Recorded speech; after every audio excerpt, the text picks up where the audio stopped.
I'm speaking with Michael Schenker, the phenomenal guitarist, one of my all-time favorite guitarists as well. And Michael, it's really great to speak with you again and now talk about your brand new forthcoming album. Thank you for doing the interview. Absolutely. I've been playing Immortal nonstop. My first question for you is, why MSG after all these years? You had Michael Schenker Fest with two successful albums and two successful tours. Now we're back to your roots after you left the Scorpions with MSG. Why is it Michael Schenker Group again? Well, first of all, you have to understand that everything is Michael Schenker Group. Okay, I agree with that. To have Michael Schenker's Temple of Rock, Michael Schenker Fest, in the end, it's all Michael Schenker Group. It started with Michael Schenker Group, with Simon Phillips and Mo Foster from Jeff Beck. Then I had MSG, in the 80s, early 80s, and that tells people that is the lineup with Cozy Powell and Paul Raymond and Chris Glenn, etc. And then, we even had Nicole Schenker, which I gave Robin the M. So I was able to keep the MSG, and I didn't care about having the first M or not. And then, I had my middle years experimenting as an artist. That's why I didn't join Ozzy Osbourne and all Deep Purple and whoever asked me. And I did electric instrumental albums, acoustic instrumental albums, and I got fulfilled, in my middle years to do all of that stuff. That's why I left UFO and Scorpions, etc., etc. And so, the important thing to understand is that, like Michael Schenker's Temple of Rock or Michael Schenker Fest or all the other, these are subtitles. Right. It all starts with Michael Schenker, and so it helps me and everybody else to understand, because I had so many lineups. What lineup is it? And so it by the time when people hear Michael Schenker Fest, they know that this is the Michael Schenker Group that includes all the original singers of the 80s to my original compositions. And Michael Schenker's Temple of Rock is a lineup with Herman Rebel, Panther Spoolholz, ex-Scorpions, and Dougie White, Rainbow, and so it categorizes. Those subtitles categorize and gives people the information, and it makes it easier for everybody with all these different Michael Schenker Group lineups to understand which lineup we're talking about. Yeah. And so that's that. And now this is the 50th anniversary of Michael Schenker. So it's not a Michael Schenker Group anniversary, even though it is a 40th anniversary, just coincidentally, but it's the Michael Schenker 50th anniversary, Immortal, performed by the current MSG Michael Schenker Group lineup, and so that's how it goes. Well, I like how you kept the MSG logo, like from the early days of your, MSG albums. And it's interesting with Gary Barton and Rob McCauley, you mentioned them. I know they were involved with Michael Schenker Fest, but they're actually on the Scorpions cover you do for, the song from Lonesome Crow, which you mentioned is actually 50 years old as well. What made you choose to do In Search of Peace of Mind after 5 decades? Very important. That's how it all started. I was 15 years old. It was my In Search of the Peace of Mind was my very first musical composition I ever did, and for some reason, Michael Foster, my co-producer, he sent me the original credits of the Lonesome Crow Scorpions album, where it says lyrics by Michael Schenker and lyrics by Rudolf Schenker. We had zero knowledge of You didn't speak English. English at the time, right? Right. You're all German, right? How could we have written any lyrics? Impossible. Complete misinformation. It should have said Michael Schenker music and whoever did the lyrics. I don't even know. And so, you know, this is, I wrote that piece of music, which is actually, as 15 years old, quite complex, you know, for a 15-year-old. And my brother Rudolf can't even play the song because it involves double picking, you know, on single strings. And so, you know, so there is no way that anybody. I mean, I wrote it in my mother's kitchen. I was all by myself, and that was my very first musical composition. So very, very important. Ironically, it got the title "In Search of the Peace of Mind," which has been a theme of my life. You know, looking for freedom and for fulfillment and contentment, etc., etc.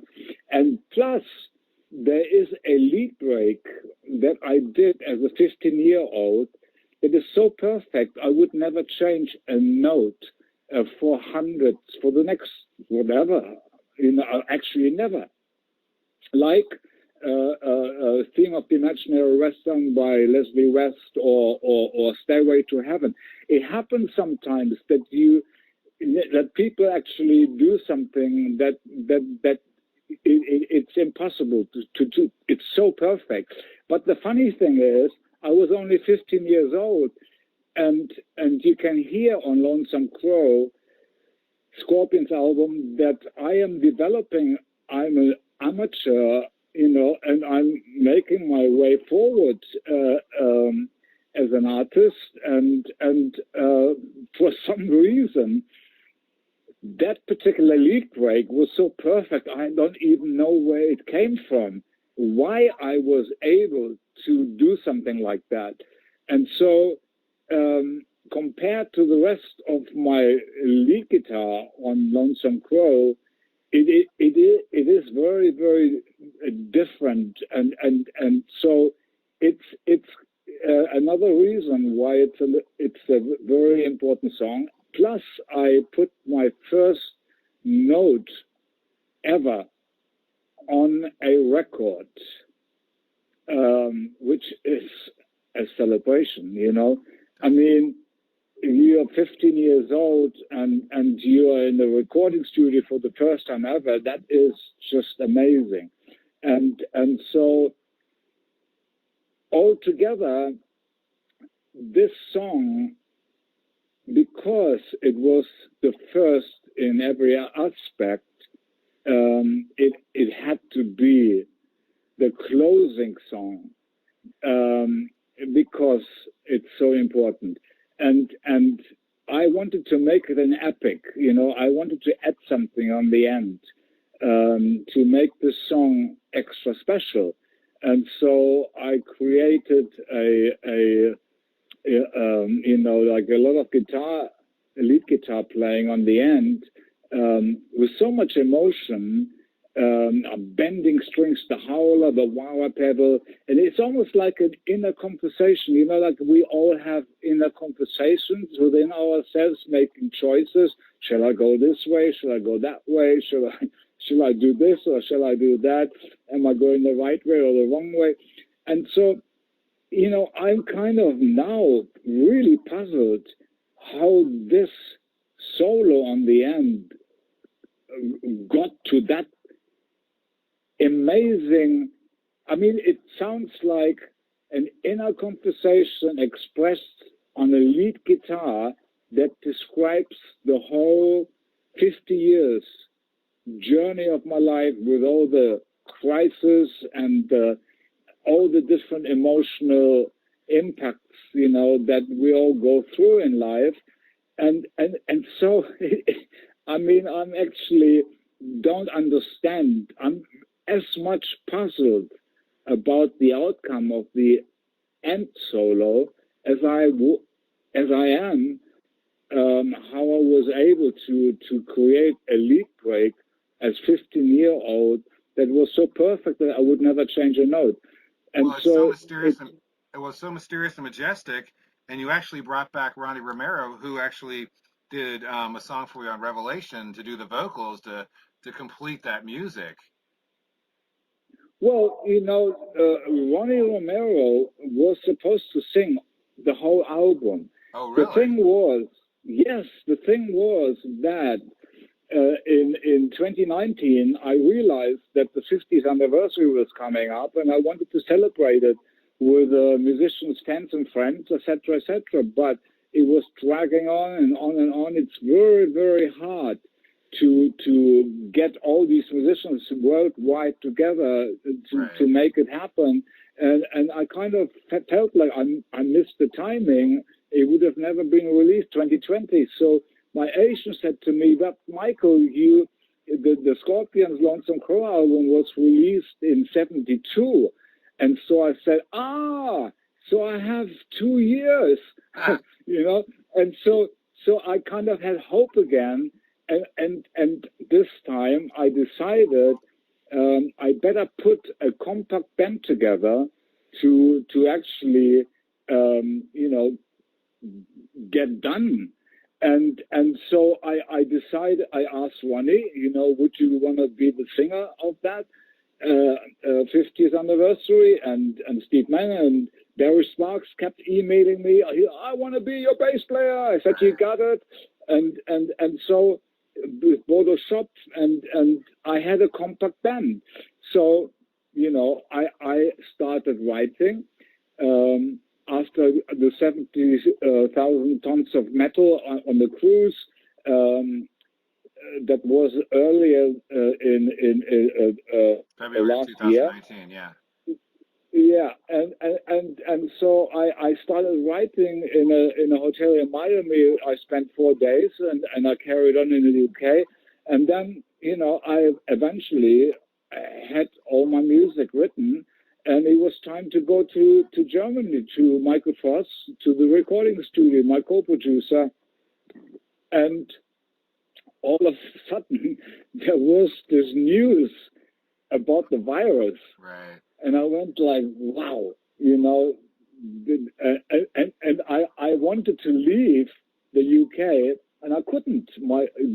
I usually go by car, and I couldn't use my usual, route via France and Belgium, Holland, etc. But we found another way on a ship, going to the Harwich, and sleeping on the ship for 7 hours, and then eventually made it to the recording studio. The thing was that I actually ended up. I had to make that journey via Holland on the ship 4 times, because it wasn't just the recording aspect, but it was also making videos for the singles, and etc., etc. So I ended up with 42 days quarantine, not in one go, but 3 times. I did the journey 4 times. One time I was lucky; I didn't have to go on quarantine, but 3 times I did, and so I mean, this is something that I wish nobody would ever have to experience.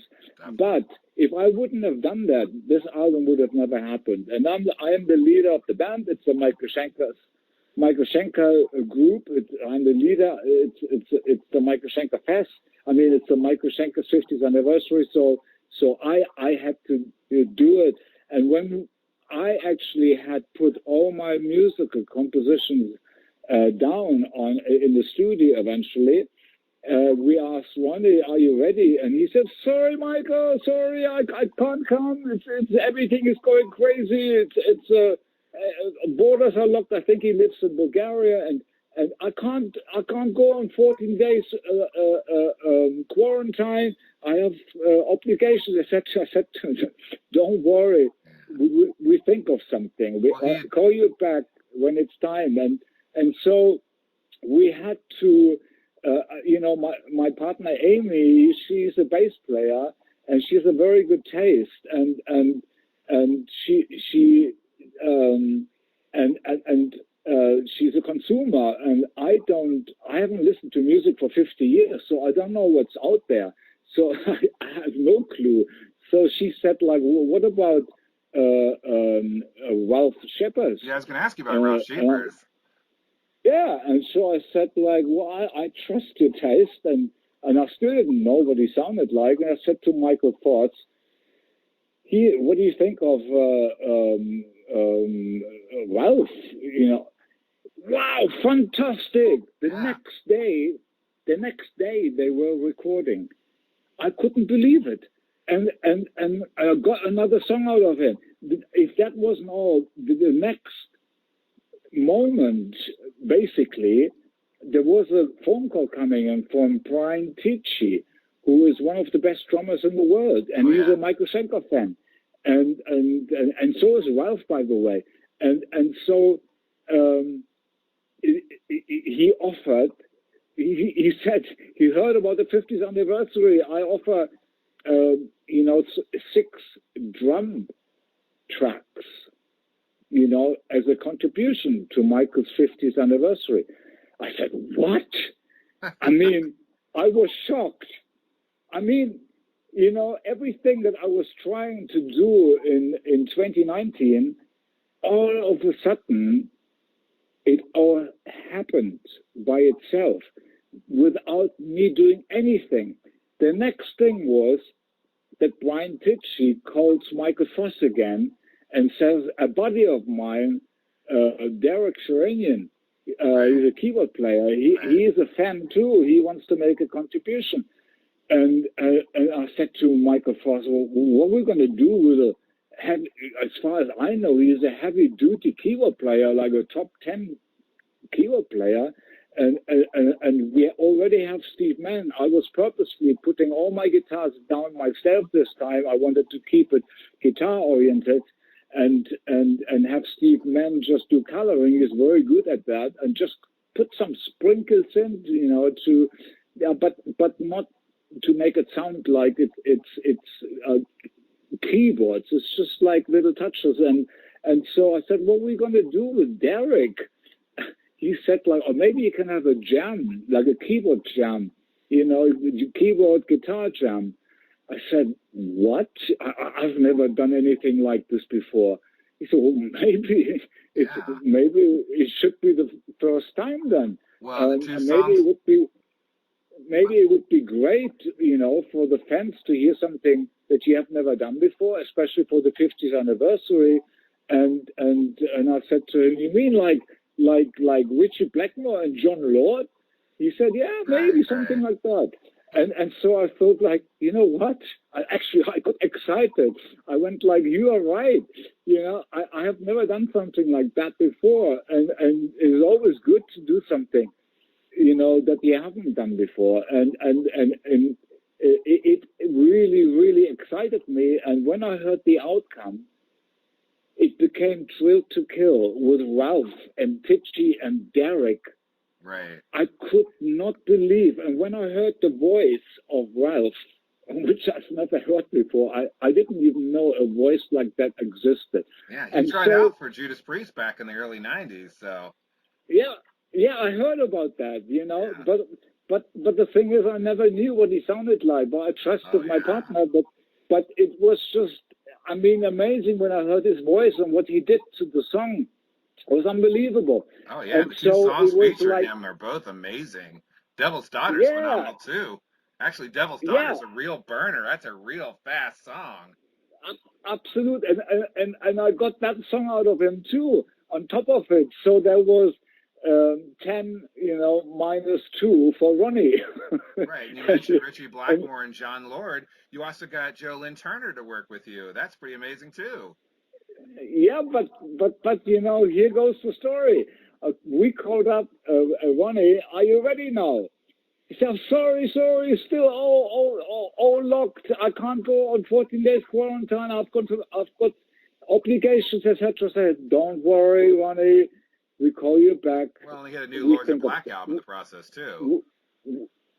Huh? He was working on a new Lords of Black album too. His other band. He's doing so much stuff. But I said to Michael Foss, what shall we do now? Ronnie is still not available. He said, like, what do you think of Jolene Turner? I said, Jolene Turner? He's one of my favorites. And he's also a fan, you know. And then, you know, guess what? The next day they were recording. I could not believe it. And then on top of it, he was singing another song. And so there was 4 songs, you know, less for Ronnie. And so, I mean, I tell you, I'm so amazed how it all happened by itself. Almost like, you know, Michael, look, what you can't do for yourself, you know, the universe telling me. Right. You've always trusted in that. We can do for you better. Right. Well, you're such a prolific guitarist that people want to work with you.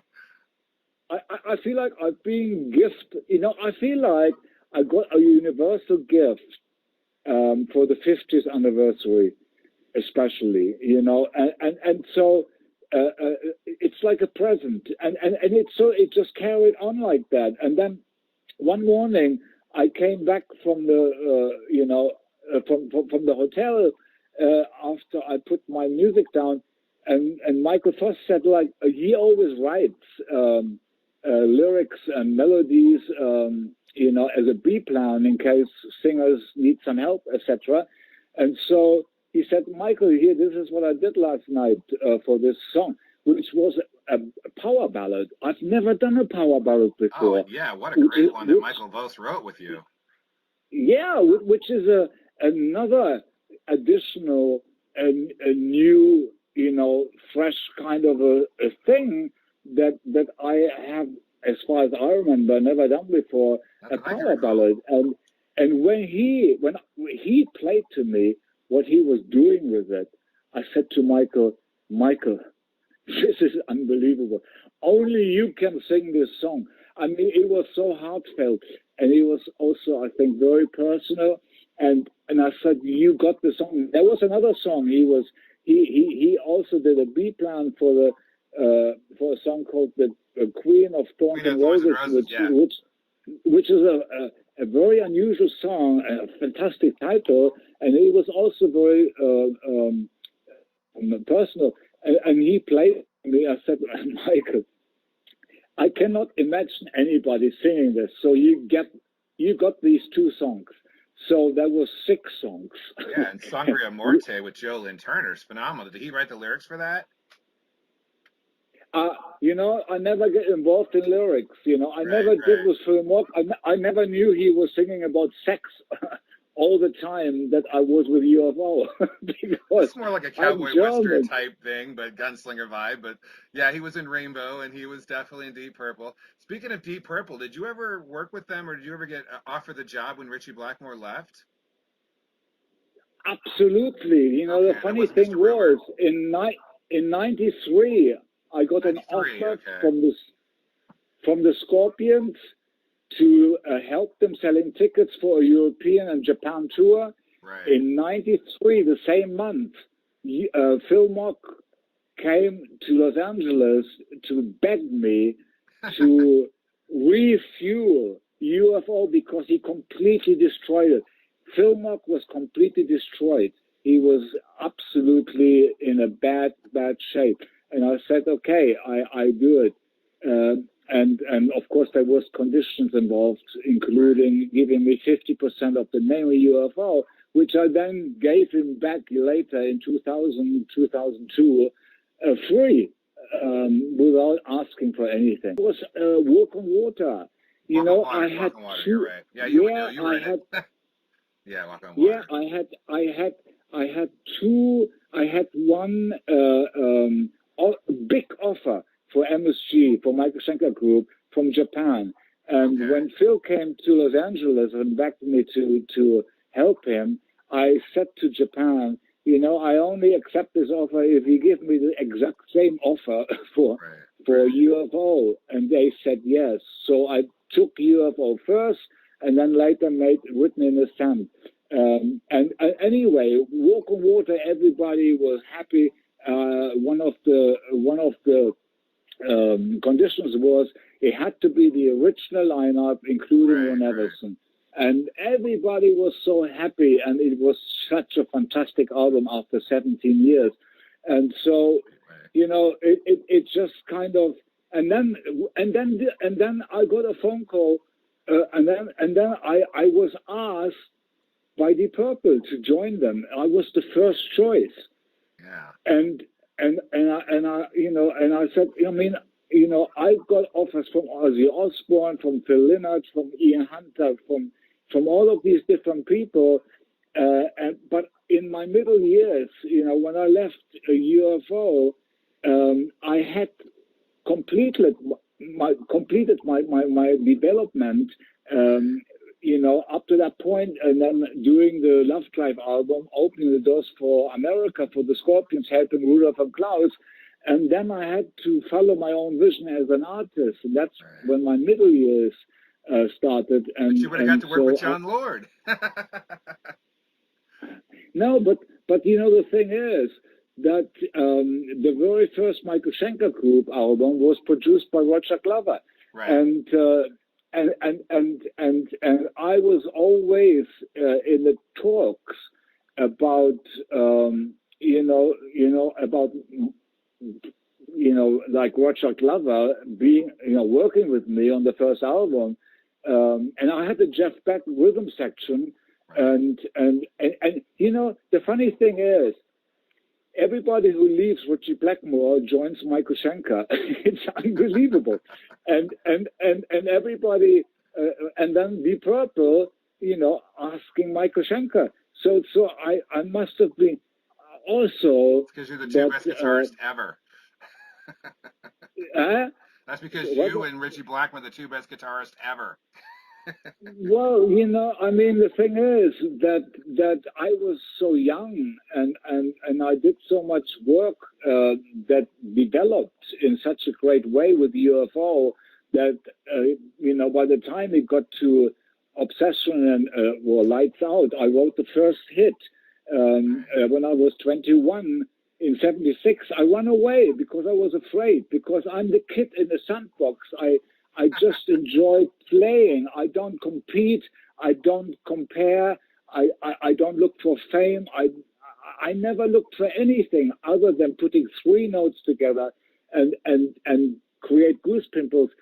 And, you know, very important for me was from the time 15 years old, especially when I was 18, I stopped listening to music because I focused on pure self-expression. And so I go to the inner spring of infinite creativity, where I always, you know, find something that hasn't been out there before. And in the 80s, you know, most guitarists copied my guitar style and actually overexposed it. They actually overexposed it. By the time I was playing it, it was all heard before. But I was always a step ahead because I go to the inner spring of infinite creativity. And so, if anything, I never took from a trend. If anything, I created a trend. And if everybody just keeps taking from the trend, eventually a trend will die. Because if no freshness comes in, it will just be dead. And so, you know, my input, you know, taking from not being part and you know, taking from the trend to be part of fame or getting a piece of the pie and making a lot of money, etc., etc. I left it to the others, you know, to take advantage of it. But my place has always been to add a freshness to the rock scene, to you know, and to myself, like, you know, as an artist, to fulfill myself. And as a result of that, I became a very original guitar player, and I mean, there are so many fans. Absolutely. That it's your positivity and your alacrity and your pay it forward attitude that has made so many people want to work with you, because you are truly an exceptional guitarist without the ego, without the like you say, the quote unquote fame. Everybody knows what Eddie Van Halen died. Oh, let's mourn his death, but let's not, like you mentioned, Leslie West. Nobody even thinks about Leslie West. He doesn't even make the news. Or having worked with Pete Way, he doesn't make the news. We lost so many great artists in 2019, and yet your positivity and your joy and your love for life and stuff is what's kept you being such an amazing musician, and that's completely reflected on the new album. I know we're out of time, and I really appreciate you sharing. It's always a joy and inspiration listening to you talk. I could listen to you for hours. Thank you. So, but anyway, I do want to go on record and say that I'm glad you finally got to work with Rouse Sheepers. Those are the two fastest and most intense songs on the album, and obviously Derek Sherinian on Drill to Kill as well. It's always a great that you work with in tandem with Michael Vos, because he is so good, even with his band Mad Max and other bands and stuff, Wolfpack.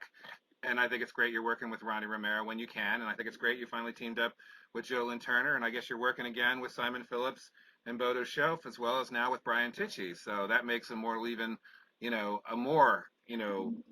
worthwhile album, as well as everything you've done, because I'm a fan of everything you've done. And it's hard to believe. I mean, I just turned 52. It's hard to believe Lonesome Crow and I are the same age, so it's kind of scary. But you're forever young in the way you play, and like you say, you tap into that wellspring, you tap into that inner feeling. And you're right, the end of In Search of Peace of Mind, it really does have that sense, like words don't need to express the musicianship that's being played. That's why you're truly a phenomenal artist, and not just practicing fretboard gymnastics or going crazy on the whammy bar. So, like I said, it's always an honor and a privilege to speak to you, and will definitely champion the new album, and hopefully we'll catch you on tour, right? Yeah, well, actually, funny thing is that eventually everything got postponed and cancelled, and especially Japan would have been the biggest tour ever. Yeah, I know. We had such a big show with Simon Phillips and Bodo Schoaf, with two drummers, going through like a 5-hour program. Right, yeah, right. And Back. it was unbelievable, but eventually, and we were also scheduled for the Hellfest in France and Grasspop in Holland, which are the two biggest festivals in Europe, and they had to postpone to 21. But anyway, my agent worked very hard, and eventually they got a tour together, and they still keep working, and it will expand, knock on wood. So far, we have confirmed 4 shows in the UK. It's the Michael Schenker 50th anniversary, Immortal, performed by the current MSG Michael Schenker group. And it's a special guest, Doro Pesch.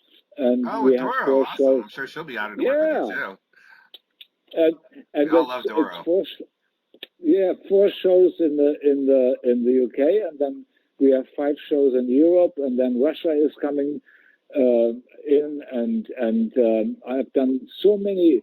I've never done any Australian interviews. All of a sudden, there's tons of Australian interviews. Yeah. South America, Mexico. I've spent it's unbelievable.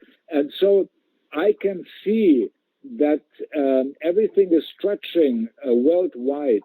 If God allows, that we will all be able, as fans, to go to concerts and see shows again. Hopefully in a couple months. We have it booked for October 21. Okay, yeah, that's a good time. Yeah, and so we have, I'm hoping for playing America and, the rest of the world. And by the way, Michael Schenker Fest is still available, if people can afford it.